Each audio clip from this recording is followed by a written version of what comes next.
what you want, when you want it, where you want it. This is The Mesh. Foot Candle Films. Film news and reviews from two guys who really like movies. This episode is brought to you by the Foot Candle Film Society. For a schedule of upcoming screenings and membership information, visit the Society's website at www.footcandle.org. Hello and welcome to Foot Candle Films here on the Mesh.tv podcast network. My name is Alan Jackson. With me, as always, is Chris Fry. We are with the Foot Candle Film Society and the annual Foot Candle Film Festival, located out of Western North Carolina, but we are here today to talk to the world about movies and film reviews on our show here, Foot Candle Films. Every time we get together, we have a review of a film, or at least one, and today we will be reviewing one film that is a new release film. Then we go dip into a little bit of movie news we'll get for you a little bit later in the show, and maybe even tap off the episode with a patented Chris Fry recommendation of a film that he recommends you might want to check out. Chris, how you doing? I didn't even say hi to you. I just kind of kept rolling with the intro here. That's okay. Yeah. I'm doing well, and I'm looking forward to talking about today's movie. It's from a director that we've discussed a couple of his films, so looking forward to talking about his new one. Well, the film that Chris is talking about is the film The Bikeriders. That is the latest film from writer-director Jeff Nichols, starring Jodie Comer, Austin Butler, and Tom Hardy. We're going to be discussing that film, followed by a little bit of some movie news, some new productions that I've come across, found some information about, very curious about, want to get your thoughts on, Chris, and we'll talk about those. And then we'll get to Chris's recommendation at the end of the episode of a film he's recently saw that he thinks might be worth checking out. But let's go ahead and get into our review. We are going to be reviewing the film The Bikeriders. Chris, you ready? Yes, let's hop on our hog and hit the road. Is that the actual terminology? We're going to hop on the hog.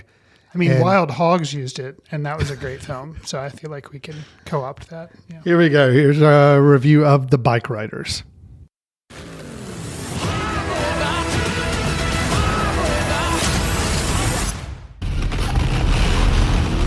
Thinking of starting a riding club. Why? All those clubs do is sit around talking about motorcycles. That's what we do. You don't belong nowhere else, so they belong together. But you're the man in charge. I'm Johnny. We're the Vandals. The Bikeriders captures the rebellious time in America when the culture and people were changing. After a chance encounter at a local bar, strong-willed Kathy, played by Jodie Comer, is inextricably drawn to Benny, played by Austin Butler, the newest member of a Midwestern motorcycle club, the Vandals, led by the enigmatic Johnny, who's played by Tom Hardy. Much like the country around it, the club begins to evolve, transforming from a gathering place for local outsiders into a dangerous underworld of violence, forcing Benny to choose between his wife Kathy and his loyalty to the club. So, Alan, we kind of mentioned that this is Jeff Nichols' most recent film. He's done things like Take Shelter, Shotgun Stories, Mud. We've talked about some of those on the show. He did Loving, another film of his. Midnight Special actually was a Foot Candle film we showed at our film society. So this is a movie that he based off a book of photography that came out and actually a little bit of some interviews in there as well, but he based off kind of a coffee table book. What was your experience with the film, and do you find he would have been better off, or do you find it a worthwhile project? But he left day one of A Quiet Place, day one, to direct this film. Oh, he was attached to do that movie? He was, attached to, at one point, to direct that film, which is also coming out this summer. Mm-hmm. But he left that film to direct. I guess this is more of a passion project for him. So what did you make of it? And do you feel like, maybe you should have stuck with the blockbuster? What were your feelings? Well, no, I'm definitely happy he didn't go the blockbuster route or try to go the blockbuster route. I don't know if A Quiet Place Day One is going to be a blockbuster or not. Sure. But I'm happy he made The Bikeriders. I really thought the premise of this film is interesting basing it off of a set of photographs that I guess inspired him. And, you see the photographs at some point in the film too. So you kind of get a sense of what might have been some of that inspiration. I totally get it. The tone of the film, the setting, the environment is all really, it's really interesting. And it's it was really 1965. I didn't kind of mention time frame. I mentioned 65 to 71 type of time frame. I like all the production elements of this film because I thought it was just, I always like watching a really interesting time period with a interesting subsection of our country and people with a different belief system, different motivations in life. I think it's a really interesting premise. I wish I would have enjoyed the film more than I did, but I didn't. But I appreciated it and I liked what it was trying to do. I think when it tries to work as more of a pseudo documentary, let's just put you in this world and let you feel this world and this environment and this group of people, I think is successful. When it tries to weave a story, that's where I feel like it just kind of lost because there's not much of a story, and the story they do try to weave in, I don't think works very well. And I've got to hang that honestly on, I did not find any of the three leads really good. So that was my probably biggest issue with the film is for various reasons, I don't think the characters that were introduced to or given in the film are really good. And I don't think the actors they've got playing them quite get their roles down where we need them to. So it's tough when I feel like the three people we're supposed to be most associating with. Actually, I'll even say Benny, played by Austin Butler, is the one I feel the most disconnection with. And again, I know that's partly the reason his character is meant to be a little more enigmatic and mysterious and not as connected. But I also don't feel like that role really played well on the screen. So it's tough when I didn't feel a real connection with any of the three lead actors, but I did enjoy the film and I appreciate what it was doing when it just gave me a sense of who these people were and what their lives were like, what their beliefs were like at the time, what was motivating them. All that was really interesting. I just would have liked a little more of that or figure out a different way to couch the triangle of the three leads that I had some issues with. All right. It's a little vague discussion, but Chris, I'm going to turn it back over to you. What was your thoughts on The Bike Rider? How did you take away from this film? What did you like or not like? Well, interesting the points you brought up. On the same page with some of them and quite opposite on others. Okay. I'll start off saying, had this film been directed by anybody else, written by anybody else, or acted, if the three leads had been acted by anybody else, I don't know I would have liked this film as much as I do. That said, it's not one of my favorite films of the year. I did find my mind kind of wandering. It is almost hits the 2-hour mark. You mentioned that there's not kind of a strong story, and that's what held me back. I actually liked the performances by the three leads. Okay. I found, and Jodie Comer, we saw her in The Last Duel. That's what I really remember her in, the Ridley Scott film. I thought she was great in this. She knows how to hold the camera's gaze. No surprise, Austin Butler, who that's basically all he did with the movie Elvis when he was in that movie. Yeah, so the gentleman also knows how to hold the camera. Tom Hardy, we all know who he is. So I thought all the leads were good. I just didn't feel like they were given, not that they weren't given enough to do, because I say that all the time, but they weren't given enough unique things to do. It was kind of like we were dropped into this story, and if it had been a true documentary and these weren't actors, then maybe it would have been more engaging because it would have been like, okay, yeah, we're just seeing little instances and little slices of their life, and you don't expect a story per se. Mm-hmm. The story is just to kind of, or the idea of the film is just to experience what these people are experiencing. But when you know these people are actors, and you know this is a script that you can basically do whatever you want to with because you're, fictionalizing certain aspects of it or kind of weaving things together in kind of a creative way, fictional way. It's based off a book of photography, and some of the people's names I think are there. But other than that, we're not sure how much is true, how much is not. I felt like that's where it kind of fell down. And also, I like Mike Feist. I think he's great. But the scenes where he's kind of supposedly the guy who's the interviewer and the photographer, and they show some scenes of him interviewing Jodie Comer kind of, I guess, during this time period, and then kind of like after everything is over, kind of like in a way, kind of like a framing device, but it just didn't really work. And at some points you see him riding around with the writers, but not a lot. And you don't see really his relationship between how the writers view him. And not that you need it, but it's just like I was looking for something to kind of hold on to. And I never really got it, but I think it just, I think that's a good way of putting it. I think it just comes down to the script, really. Yeah. Something to hold on to. I guess that's the key, because I never got that either. And I didn't get it personally from the performances, but I definitely didn't get it from the story either. So there wasn't, you mentioned Mike Feist, to me, a real disappointment in that I think he's such a good actor. Oh yeah. And I feel like this role that he played was just, it was nothing. And it really, when it started and I started to realize, oh wow, they're actually going to frame this film talking about the guy who did the photographs and wrote this. I'm like, okay, that's kind of interesting. I like that.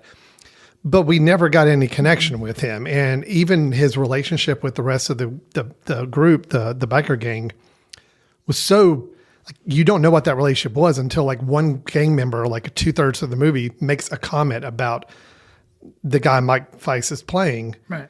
And it's like, we're supposed to automatically understand now this is what their relationship is. I'm like, no, it doesn't work that way. You can't just throw this character in and have him appear every 15 minutes of the film. And he just is sitting there asking questions, and we're supposed to believe he has some outsized role with this group. It doesn't work. The way the story was told, that way didn't work for me. And there again, touching on, the people playing the roles. Yeah, if it had been anybody else than Mike Feist, I probably wouldn't have liked as much. But Mike Feist, it's kind of one of those people, he could read the phone book and he'd be interesting doing it. And so I was frustrated that he wasn't more of an integral part or didn't weave in to the story better, but I thought he did great. And the scenes where he's interviewing and you can tell he's trying to pull things from Jodie Comer stuff, like they're back and forth. Yeah, all great. I just wish it had formed a better piece as a whole. And somebody else who, there again, the cast, just great. The cast I thought was great. Michael Shannon, he's been in a couple of other Jeff Nichols films. He's kind of semi-regular, I guess. When he gets the spotlight, no surprise, but damn does he make the most. Oh no, he's great. His character was actually the one I found myself the most excited to see on screen when he popped back up. Just needing somebody, whether it's going to be, which could have been interesting, which maybe that's semi what he was trying to do, was look at masculinity with all this bike riding and all, the tough guys, but actually kind of flip it a little bit and look at all from the wife's perspective, Jodie Comer. Yeah. Oh, okay. If that had been if it had worked better that way, that would have been interesting. Or take the whole tack with the interviewer and learn about, but instead it was just kind of like, it was too much all over the place. Yeah. So, which was unfortunate because I did like it, but I thought it was uneven. Can we talk about Tom Hardy and performance of Johnny? Sure. I thought that Johnny is the kind of the guy who formed the bike club, and he becomes kind of our, he's the leader of this club. He's also the one that kind of determines the direction that the club is taking in terms of its personality and makeup of people. I really struggled with Tom Hardy's performance of this role. I think the character of Johnny's interesting, and I really would have liked to have even learned more about this character. The film touches on so many things that could, I think, have been developed and been really interesting, but it just seemed to want to just give you a quick taste of it and then move on to something else, or kind of not dwell on it too much. For me, the idea of what motivated Johnny to truly want to start this club. I saw the movie. He watched the movie. Okay, cool. Great. That's awesome.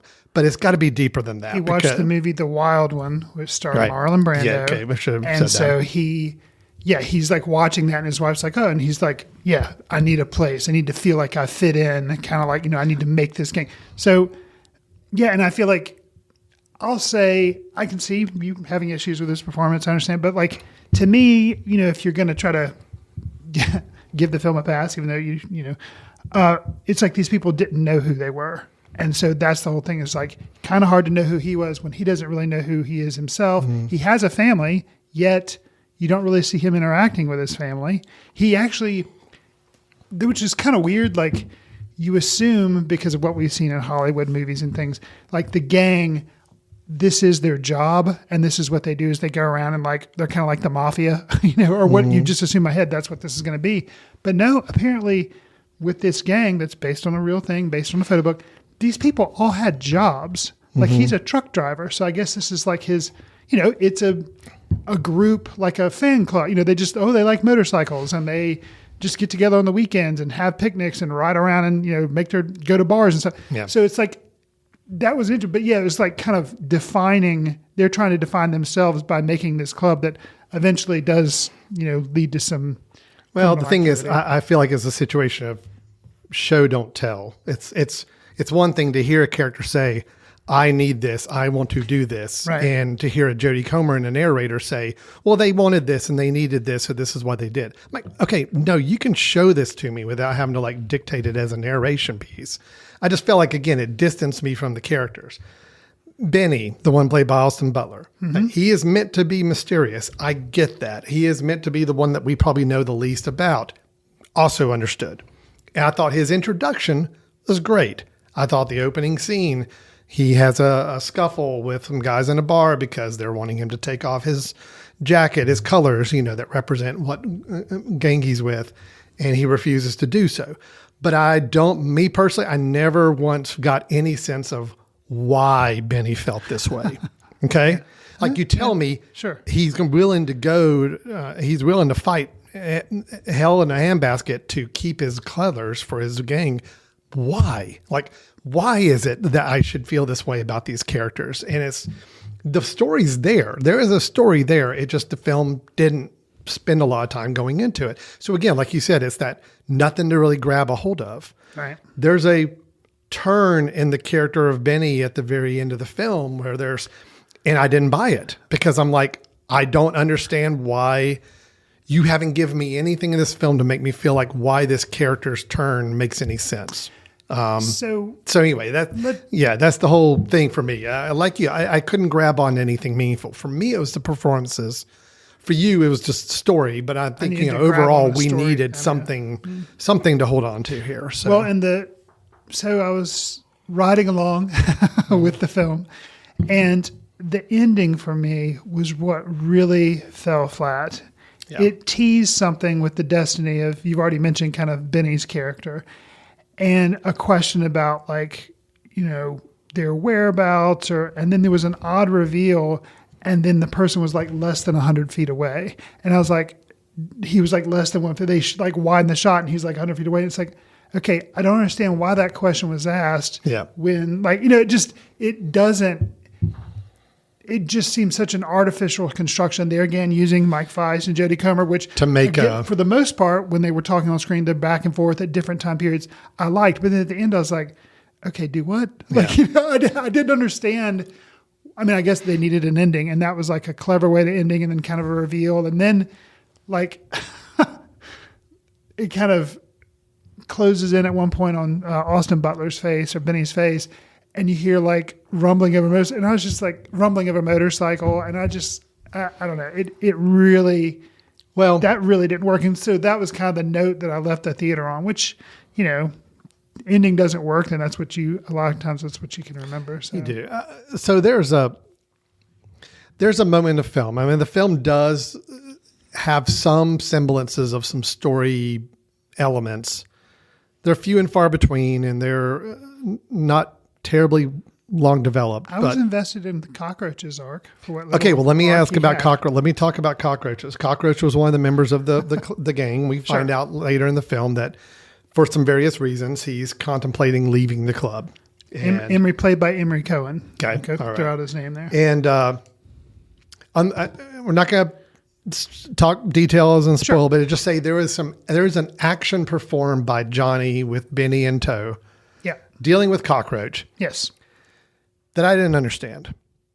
And it wasn't just me, because I actually was with two other people. Okay. And neither of them understood it either. Okay. As far as the reason for the action. Well, reasons for the action taken. And then, more importantly to me, the reason for Benny's reaction to and willingness to then change his whole perspective on the club. That's where the film lost me, because at that point I'm like, okay, I don't really understand what these characters are thinking, doing, or wanting, and it's really hurting my enjoyment of the film at this point. Again, and I do want to say, I liked the film. Okay, I think it was a good film. I think it is an interesting film to see. I think there are some interesting things being explored here and shown. I just wish the film could have gotten the story stronger and the characters better developed, so we could grab a hold of it and really want to stay with this to the end of the film. So anyway, I'll just say that it was enough of a question mark for me that kind of just pulled me out of the film and made me question even who these two characters were that we've been following this whole time, or what is leading now to the end of the film, where I had the same concerns and questions you did with the way it ended. So anyway, it was so close. It was so close to being a really good film. And it just, I can't put my finger on it, but just something with the story and the motivations for the characters I needed more of to understand and to get me at the end. Like they wanted us to get us at the end. They just didn't give us enough to hook us by the end. So I will say I'm a little disappointed in the film, because it was one I did have pretty high on my expectations. It was one of my top 10 or whatever anticipated films for 2024. But so. I did walk away a little disappointed. Sure. It wasn't a mess. It wasn't a disaster. It wasn't a bad film. It was just a disappointment from what I think could have been there, given the subject matter, given the talent involved. This could have been really something special, and it just fell short of that. So, yeah, to me, because while I was watching it, to me, it was kind of like an odd cocktail of The Outsiders, Goodfellas, and Interview with a Vampire. And and then at the end, it just kind of had this weird aftertaste, which I blame on the ending, so it's kind of like, not that it was terrible, because it wasn't, like you're saying, but it was kind of a weird cocktail that overall just didn't work. Yeah, it definitely had you could tell a lot of inspirations from some other film types. I mean, obviously, in the first 5 minutes, you're going to get amazing Goodfellow vibes, right away. It's just the pacing, the storytelling, the narration. It very much had that kind of vibe, and even kind of touched back on it again at the end, when it's trying to wrap up some of the storylines or talk about the current state of where things are. It also had a little Scorsese feel to it. There's definitely some inspirations coming in here. You could say films like Easy Rider and all that were inspirations. Sure. Well, that's obviously even commented on in the film. Sure, it is. There's very direct, the Marlon Brando connection with the Wild Bunch and all. I mean, directly referenced in the film. So it's that's excused. You can use those films as a reference and as an inspiration, because they actually were an inspiration for the characters in the film. So perfect. That was good. I liked the feel, the style of the film. I thought the use of music was good. I thought the editing was strong. I mean, when it was firing on all, is cylinders the right word? Can I use cylinders for motorcycles? Sure. When it's firing on all cylinders, it's really, really good. It's just, it just needed a stronger story and stronger character development in my mind to carry it through. So. Fair enough. Yeah. You got anything else on this? No, I think we're basically on the same page. We have different reasons for our hesitations maybe, but overall, I think we're there together. So.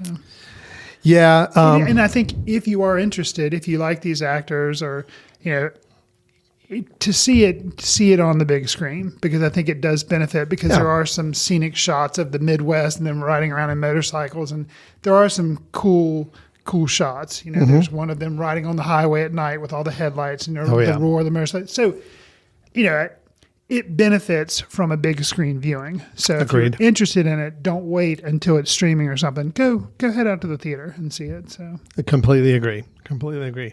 Well, that is the Bikeriders from Jeff Nichols. Sorry, spaced out. Wrong director. sure. From Jeff Nichols, starring Jodie Comer, Austin Butler, and Tom Hardy. It is in theaters right now playing. We're both saying, sure, check it out. It's good enough. You can tell from the trailer if it's going to be somewhat your type of film. So if you're interested in it, head to the theater. If not, you're like, I don't really care about, bikers and all that kind of stuff. So you can kind of gauge it that way.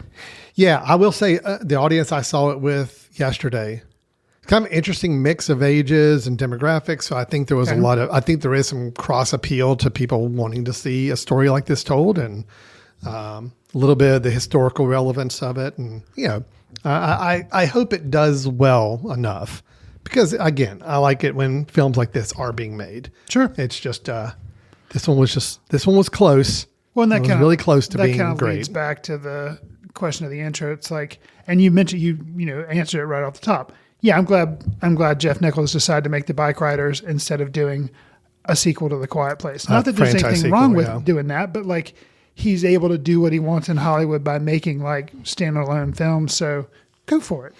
So, My only fear is that with the way the box office market is these days, that if the Bikeriders doesn't perform well, which I'll go ahead and tell you, it probably won't. I'm just, unfortunately, but that may actually be a tougher spot for Mr. Nichols to do future work. I don't know. Where if he had cashed in and done Quiet Place, then he may prequel, have been able to come off that, and sure. possibly. I hate to look at it from a purely commercial standpoint, but we do want these directors making more movies. And of course, the way they make more movies is their movies have to be moderately successful or better to do that. And we'll see. We'll see how the Bikeriders turns out. This is a film I read that Disney owned as of a year ago. Right. And then dropped it, basically sold it off, and it got picked up. I don't remember the studio now that released it, but that's always a bad sign, and kind of dropped here at the beginning of the summer. Well, I don't know. I think they were hoping for it to be a kind of a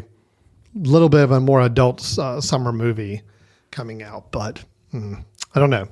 Be anxious to see what the box office is like for it and how it does. But all right, well, that is the Bikeriders out in theaters now. We're both giving it a generally favorable review, although with some misgivings and concerns and things that we wish had been better and stronger with it. So, okay, Chris, how about we take a break? We come back, we do a couple news items. I actually remembered I have a trailer to show, but I think I'm sure it's a trailer you have seen because I just saw it yesterday before the movie. Okay. But let's at least talk about it. Sure.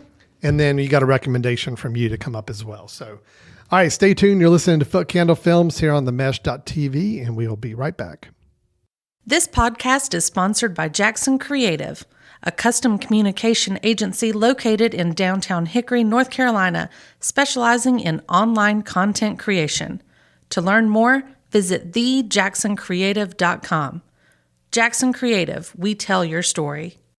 Welcome back to Foot Candle Films here on the Mesh.tv podcast network. We had our review of the film, The Bikeriders, in the first half.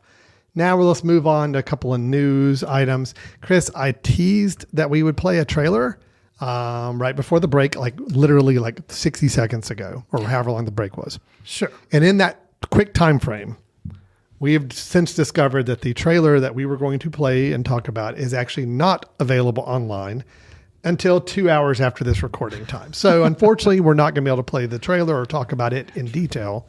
We will do that in the next week. But I will go ahead and at least mention the trailer we were going to talk about is for the film Nosferatu by a Mr.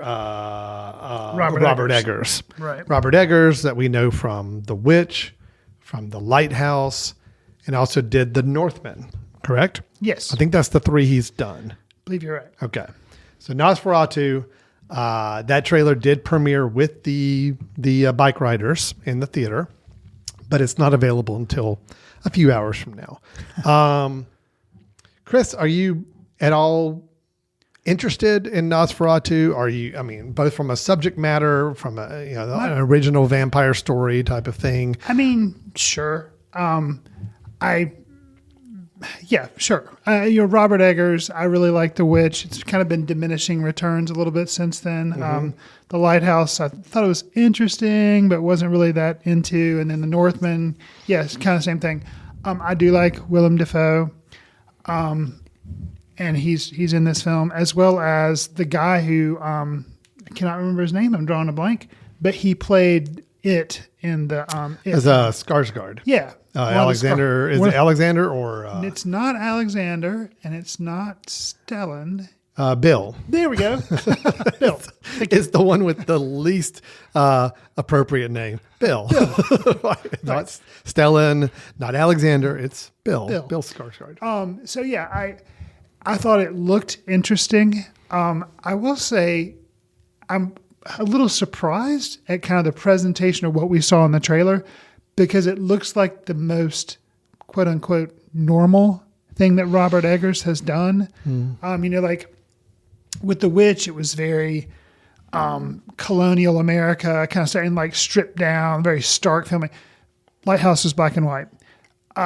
Northman, I don't know how to characterize that, but I don't know. And this just seems like more like a typical vampire movie. From very artfully done, but it just like, I know, it's kind of like, to me, I expect Robert Eggers movies to be very like unusual and very like odd. Yeah. And when I watched the trailer, I was like, it looks interesting. I do want to see it, but I'm like, for the most part, this looks pretty quote unquote normal. Well, and I'll echo that, because in probably for the first 20, 30 seconds before I realize what the film is, it looks like a pretty stock period horror film. Yeah, well made. It's well made. And so, but it wasn't until I started realizing, this is Nosferatu. This is the Eggers film.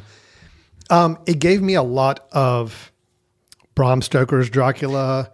Yes. The Coppola version gave me a lot of vibes from that, just both in that it was obviously the period timing, the visuals there's some striking similarities. There were some interesting things with them. It was one scene where you're looking out over the city and you're almost seeing like this shadowy hand kind of creep over it. Yes. That was a Coppola Dracula type of thing from that film. So there seemed to be some vibes from that, but I'm curious as well, like how much of an Eggers film is this going to be versus, kind of like where everybody said The Northman, they kind of felt like he was having to hone in a little bit and trying to make something a little more commercial, especially after The Lighthouse, which was not commercial at all in the slightest. Sure. Is this going to be even deeper down that road, or is there going to be some uniqueness to this film? I don't know. Well, and I wonder, when Dracula came out, I was really into it. I saw it multiple times in the theater. I thought it was awesome. I wonder now, we're talking Gary Oldman, Keanu Reeves, Winona Ryder, big names in the film. I wonder, was Anthony Hopkins in it as Van Helsing? Yeah. Okay. So just huge cast. And like you said, directed by Coppola. I wonder now, if I were to watch it, if I think it would just come off as silly. But no. then, it's in the 90s vein. So like, I don't think it does. Okay. I've seen it more recently, and it holds up really well. Well, except for Keanu's performance, but his doesn't hold up very well. But the rest of it's really good. It still holds up. I feel like pretty good. So, if this is kind of an inspiration for that, fine by me. I'm anxious. Bram Stoker's Dracula famously was the first film that my wife and I saw together when we started dating, which, how best to start a budding relationship than to see Bram Stoker's Dracula together. Sure. So that's the way you do it. So we're both big fans of the Dracula, the vampire genre. Okay. But I like the more classical feel to it. So I want something in that historical period, but I also want something unique and interesting and challenging as a presentation. So we will see. I'm very anxious to see where that one goes. So we'll have the trailer hopefully soon. Maybe the next episode or two, we might play it if we feel so inclined. Okay, well, let's get into a couple of news items I do have that we can share a little bit more concretely. As I pull up my notes, I'm sorry. The intern's stuff fell asleep on me, so now I got to wake it all up. Okay, here we go. Two news items of two projects that I have heard about for the first time ever. I'm hearing about both of these. Okay. Sounds like one of them has actually been, obviously has been worked on for a good while because it's coming out in November, but I had no knowledge of it whatsoever. Okay. Robert Zemeckis, longtime director, known for many, many classic movies, but also known for some movies that not known as much classic. He's a director that I think, really big in late 80s, 90s, directed some really, Forrest Gump. He did a lot of Tom Hanks movies with Castaway. Didn't Zemeckis do Back to the Future? See, I think he did. I know I the think name, but I have a problem remembering which ones he was like executive producing on. Between he and Spielberg and all these guys, they kind It's hard for me to of blended separate. projects. But I'm almost positive. I think Back to the Future was it was. It was Robert actually Zemeckis. directed- okay. Robert Zemeckis did Back to the Future, Okay. Forrest Gump. Gosh, I'm drawing a blank. I know there's so many more. But Castaway, he did Flight, which He did Flight, which I yeah. liked. Yep. Denzel Washington. I think where he's gotten some pushback is he kind of leaned really heavy into the all CGI. So the Polar the Polar Express. Express. He did that version of Beowulf. Beowulf. Okay. And there might have been another one. Oh, The Christmas Carol. Yeah, okay. He did A Christmas Jim Carol with Carrey. Jim Carrey. And all of those kind of hit or miss with responsiveness. I think the criticism he's gotten is he maybe has leaned too much into the tech and kind of gotten away from good human storytelling. Sure. Well, so I don't know how I feel about this story then. Robert Zemeckis has a film called Here, Here, Here, that is now shifting to a November release, which I didn't even know the film was in existence to begin with. It was originally slated to premiere November 15th. Now it's going to be coming out limited November 22nd and wide release November 27th. Okay. Here's the thing. It stars Tom Hanks Okay. and Robin Wright. Okay. Okay. And the film, Is it CGI or like, animated? Maybe. Okay. maybe a little bit. Zemeckis has reteamed with writer Eric Roth to pen this script. It's based on an innovative 2014 graphic novel by the same name. And it's described, this is all from a Variety reporting this. Gotcha. It's described as an original film about multiple families in a special place they inhabit. The story travels through generations, capturing the human experience in its purest form for a tale of love, loss, laughter, and life. That's the most generic, boring description I could think of for a film. But then it explains Paul. Sounds odd. Yeah. It's also co-starring Paul Bettany, Kelly Riley, and Michelle Dockery. So Tom Hanks and Robin Wright. It is live action, but they will be digitally de-aged for the ambitious project using technology that advancements. Gives me a little scare. Yeah. I know that, but it's actually, I'll give it. It actually has come a long way. I think. No, it has. De-aging De-aging, I think, is less problematic than full CGI. and maybe it's faces. just because we're getting used to it. I guess maybe, but Yeah. I don't know. But they are doing the de-aging for this. Zemeckis is quoted as saying, I've always been attracted to technology that helps me tell a story. With Here, this movie, the film simply wouldn't work without our actors seamlessly transforming into younger versions of themselves. He said our new AI tools let us do that in ways that were previously impossible. Having tested every flavor of face replacement and de-aging technology available today, this particular company they're going to use in this technology is clearly the global leader in feature quality AI content and the perfect choice for this incredibly challenging emotional film. Yeah. So here it is. We're in June. Yep. Just now hearing about this film coming out in November. That's starring Tom Hanks, and that is by Robert Zemeckis, and that's going to be doing all this de-aging. I'm really kind of curious about this film. I'm not sold on it on paper, show me something from it. I mean, I assume we'll be seeing a trailer probably in about 2 or 3 months. And I think honestly,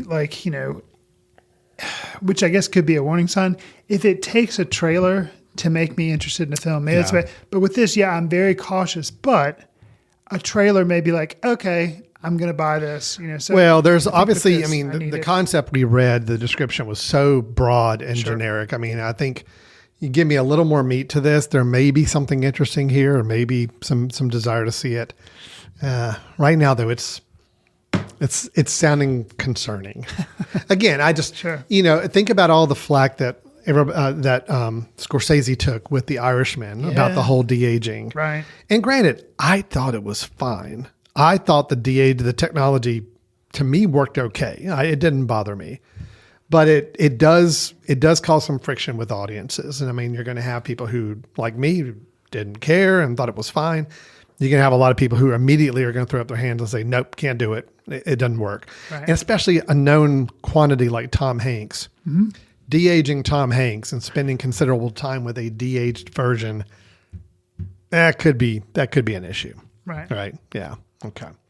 All right. Well, that is right now coming out. November 15th is now the new wide release schedule. And it's called for Here. Here. Okay. By Robert Zemeckis, starring Tom Hanks and Robin Wright. We will be curious to see how that turns out. Yes, indeed. Okay.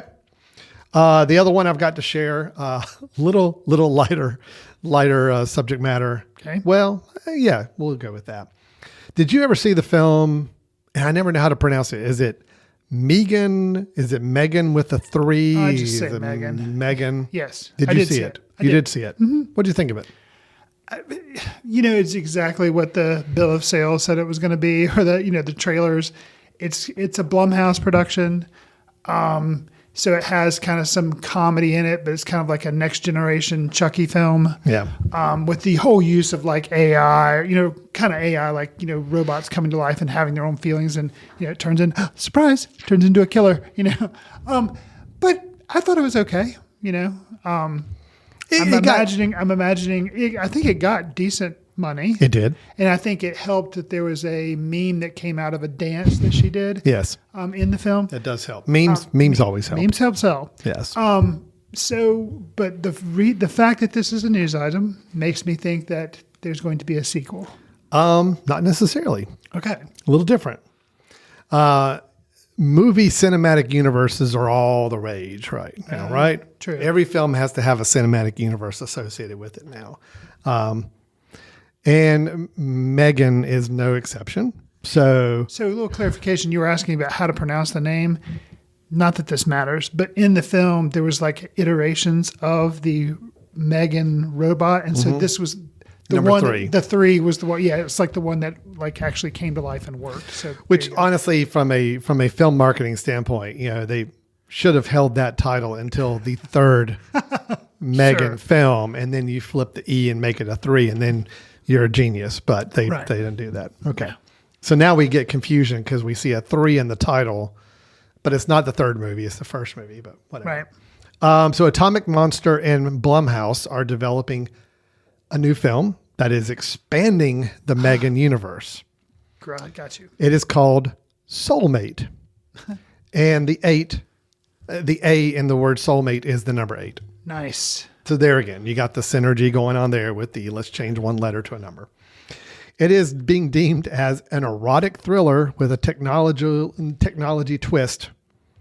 Soulmate centers on a man who acquires an artificially intelligent android to cope with the loss of his recently deceased wife. In an attempt to create a truly sentient partner, he inadvertently turns a harmless love bot into a deadly soulmate. Which, look, I get it. It works. If you're going to say, hey, look, people liked it when we turned a doll into an AI-driven killing machine.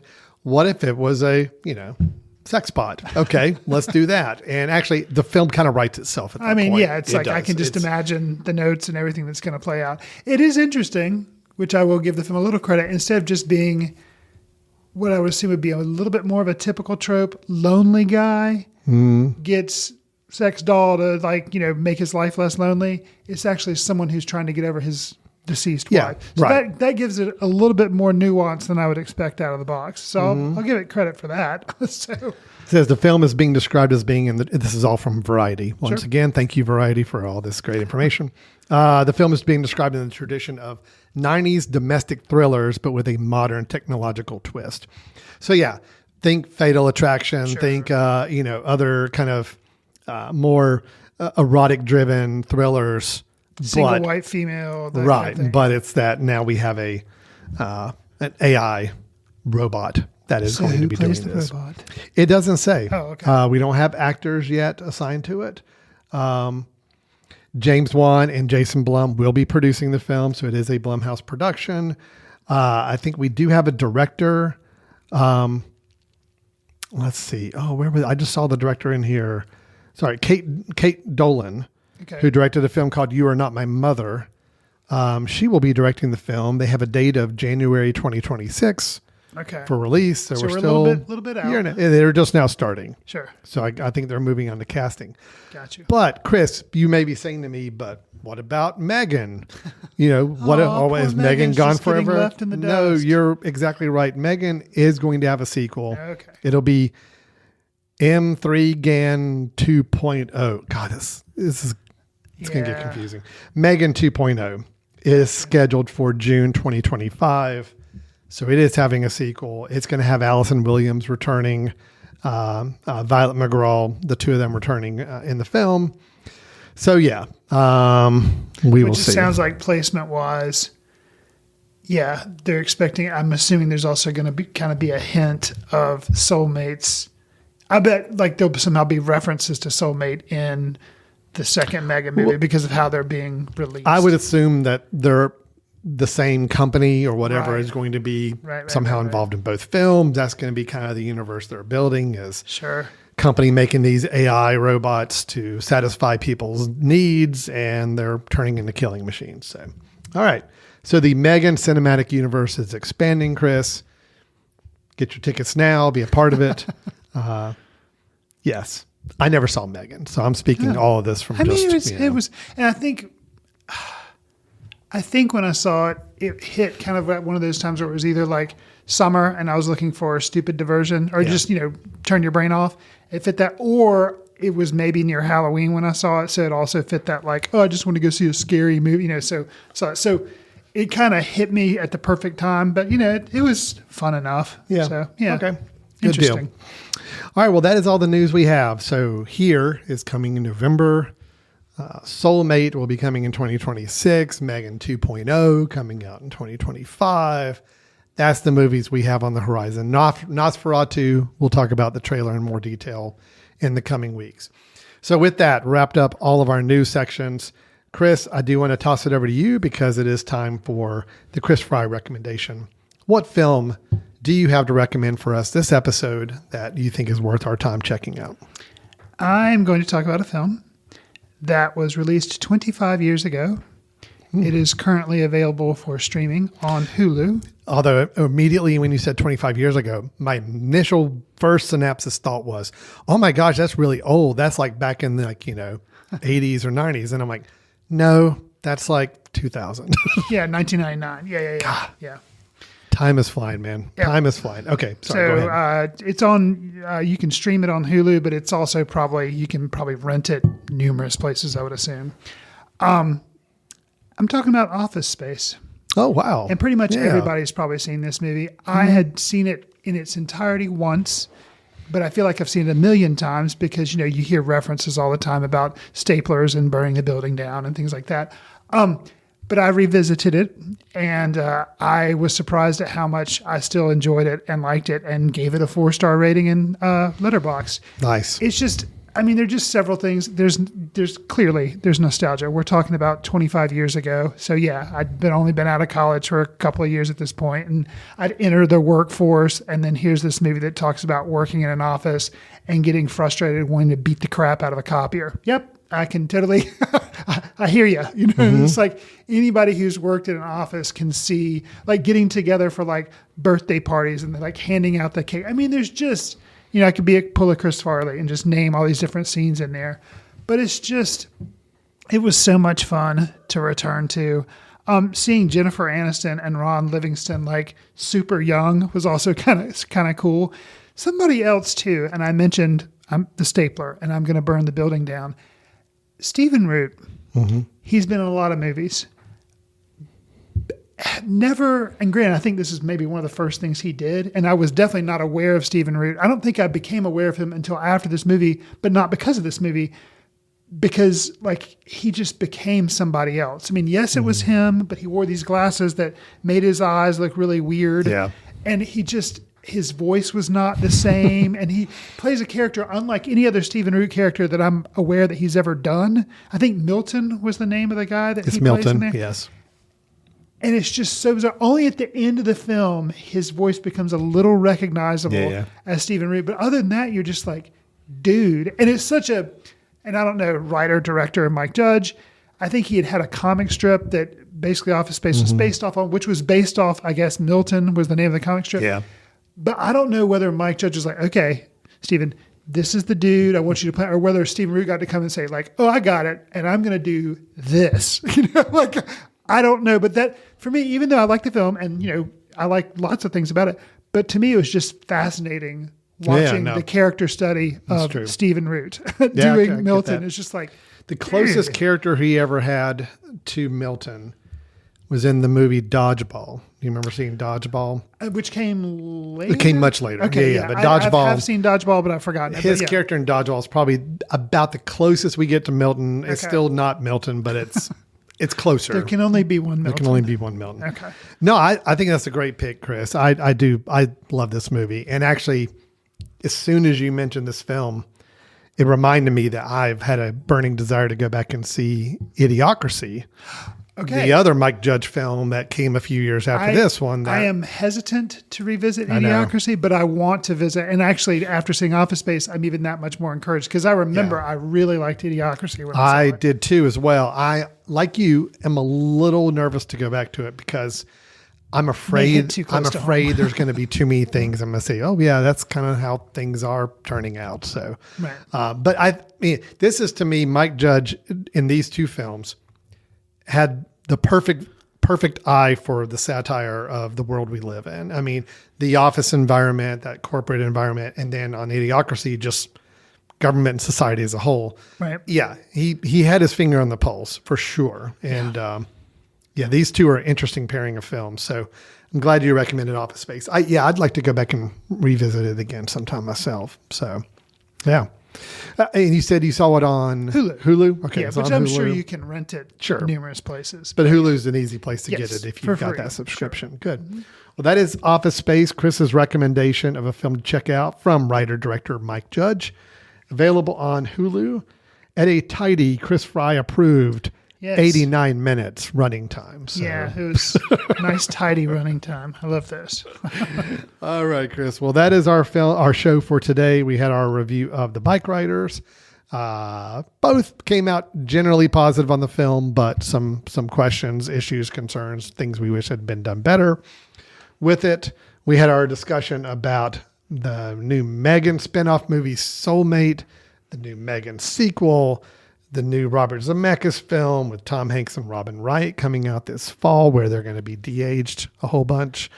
And then Office Space, Idiocracy, lots of movies to recommend there. Chris, if anybody has any thoughts about anything we've talked about, any feedback for us, they want to tell us how we're wrong on some of our problems with the Bikeriders, or they want to tell us that here is going to be an amazing movie that we just need to get on board with. Sure. Anything they want to tell us, how can they do so? You can reach out to us on Twitter. We're there at Foot Candle Film. Facebook, we're Foot Candle Film Society. Instagram and Threads, we're Foot Candle Film. Or you can do the really simple, easy thing and send an email to info@footcandle.org. Al and I are also on Letterboxd, where we try to track what we're seeing. Do us a favor. If you like the show, recommend it to friends, get them to listen to it and subscribe. Should do a star rating, write a review. It just helps us reach more listeners. We'd appreciate it. Our Foot Candle Film Festival is going to be coming up in September 20th through the 29th. If you're a filmmaker and you're interested in seeing some films, or you're going to be in Western North Carolina, come and hang out. There'll be other filmmakers there representing their films. If you just like watching films and you're going to be in Western North Carolina, drop by. We think it's going to be a good one. It's going to be our 10th year of doing the film festival. So we're excited about it. All right. There we go. Thanks everybody for listening. Thanks for checking us out. And we'll look forward to talking to everybody next time as we have more movies to review and more films to talk about. Thanks for listening. We'll talk to you soon. See you in the ticket line. Watch films in the company of like-minded people in the dark. Watch films in the underground. We won't let anyone know where you are. The films that don't make it to Carmike at the mall, or ones that were famous when Grandpa would watch films out of the reverence of the heritage of an art. Watch films through the courtesy of Foot Candle Film Society. Special thanks to Carpal Tuller for the show theme music. For more about Carpal Tuller, visit www.carpaltuller.com. You've been listening to The Mesh, an online media network of shows and programs ranging from business to arts, sports to entertainment, music to community. All programs are available on the website as well as through iTunes and YouTube. Check us out online at themesh.tv. Discover other network shows and give us feedback on what you just heard.